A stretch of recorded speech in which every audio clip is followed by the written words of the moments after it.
హిందువుల నుంచి బయటకు వెళ్ళిపోయే వాళ్ళని, బయట మతాలకు వెళ్ళిపోయే వాళ్ళని కాపాడాల్సినటువంటి బాధ్యత ఉందా లేదా?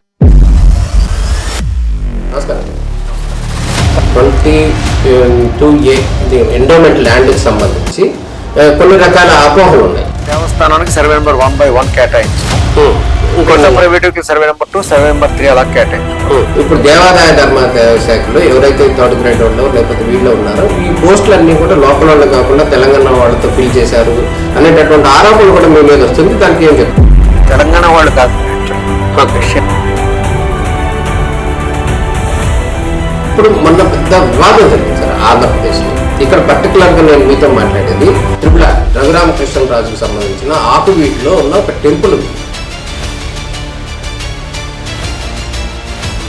ఆ టెంపుల్లో రామాలయం ఉంది కాబట్టి మేము రామాలయం కడతామని చెప్పి ఆయన వెళ్ళి అదంతా ఏర్పాట్లు చేశారు. దానికి సంబంధించిన నిర్మాణానికి ముందుకెళ్ళారు. అడన్నీ జరిగిన సందర్భంలో కూడా దేవాదాయ శాఖ ఇది ఈ టెంపుల్ మాది అనేటటువంటి అనౌన్స్మెంట్ ఎందుకు చేయలేదు సార్? ఇటువంటి వివాదాలు ఎందుకు కారణం అవుతుంది అనుకోవచ్చు. నేను డిసిప్లినరీ అథారిటీ అయినప్పటికీ కూడా నువ్వు తప్పు చేసావు, నేను చేసేస్తున్నానని ఆట ఇవ్వడానికి లేదో చెల్లుబాటు కాదు.